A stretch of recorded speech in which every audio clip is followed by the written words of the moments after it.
নমস্কার।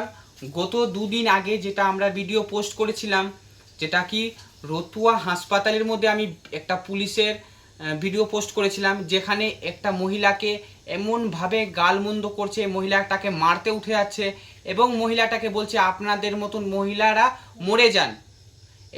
এটা ভারতবর্ষ না কি আছে? এখানে একটা মহিলাকে যখন একটা পুলিশ অফিসার বলছে যে আপনি মরে যান, আর পুলিশটা কি বলছে, মারতে উঠে আছে মহিলাটাকে, গালমন্দ দিচ্ছে, তখন আমি প্রতিবাদ করলাম। প্রতিবাদের ভিডিওটা যখন পোস্ট করলাম, এখন পোস্ট করার পর পুলিশ আমার নামে কিন্তু কেস দিয়ে দিয়েছে, আমার নাম চক্রান্ত করে কেস দিয়েছে। আমার নামে এখন যখন কেস দিয়েছে, তখন পুলিশকে প্রমাণ দিতে হবে, এভিডেন্স জোগাড় করতে হবে যে আমি ওখানে মানে ঝগড়াতে ছিলাম কি না ছিলাম। আমি তো ভিডিওটা তো হাসপাতালের ভিডিও কি না, ওখানকার লোকগুলো প্রমাণ দিবে। এখন একটা 16 বছর নাবালিকা মেয়েকে পুলিশ অ্যারেস্ট করে রাত্রে 2টার সময় বেল করে, যখন এখান থেকে ফোনের উপর ফোন যায়, তখন বলে যে আপনি একটা নাবালিকা মেয়েকে কি করে অ্যারেস্ট করেন। আর যার নামে কেস নাই তাকেও কিন্তু পুলিশ অ্যারেস্ট করে এখন কোর্টে চালান করে দিয়েছে। এটা পুলিশের আইন? কোথায় কোন আইন শিখেছিল পুলিশ? ওকে চাকরি কে দিয়েছিল? আর একটা মেয়ে ছেলেকে যেগুলো খারাপ ল্যাঙ্গুয়েজ ইউজ করছে। আর এখন বর্তমানে এখন আমার যে ভিডিওটা ছেড়েছিলাম, ভিডিওটাতে কি করেছে না করেছে, সাসপেন্ড, আমার আইডিটাকে হ্যাক করার চেষ্টা করেছে, আমার আইডিটাতে বারবার করেছে।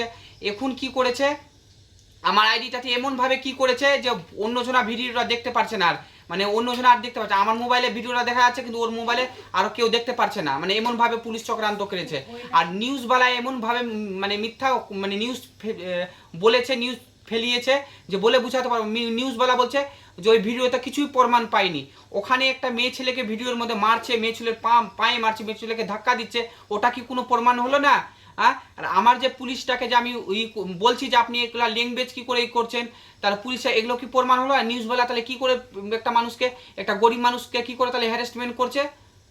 আপনারাই বলেন যে এখন আমি কি করব? আমার নামে যখন ক্লেম দিয়েছে, তো এখন তো আমাকে কোনো আইনের ব্যবস্থা নিতে হবে পুলিশের নামে, যেহেতু পুলিশ এগুলা চক্রান্ত ফেলছে।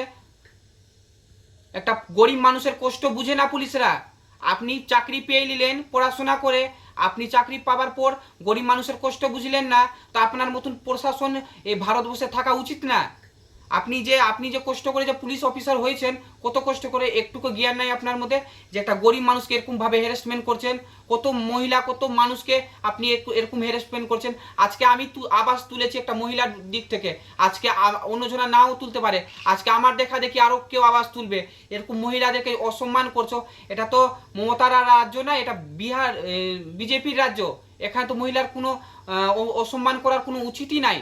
আমি এটা কোনো পার্টি পলিটিক্স থেকে বলছি না, আমি একটা সামাজিক থেকে বলছি, একটা মেয়ে ছেলের ইজ্জতের কথা নিয়ে বলছি, একটা মেয়ে ছেলের মানে মেয়ে ছেলের দিক থেকে বলছি, প্রতিবাদ করছি। আজকে একটা মেয়ে ছেলেকে আপনি মারতে উঠে যাবেন, একটা মেয়ে ছেলেকে আপনি বলবেন যে আপনারা গাড় মারান, একটা মেয়ে ছেলেকে আপনাদের মতন মেয়ে ছেলেরা মরে যাওয়া উচিত, তাহলে একটা মেয়ে ছেলে কি করবে? ওকে তো ধমকাচ্ছে পুলিশরা।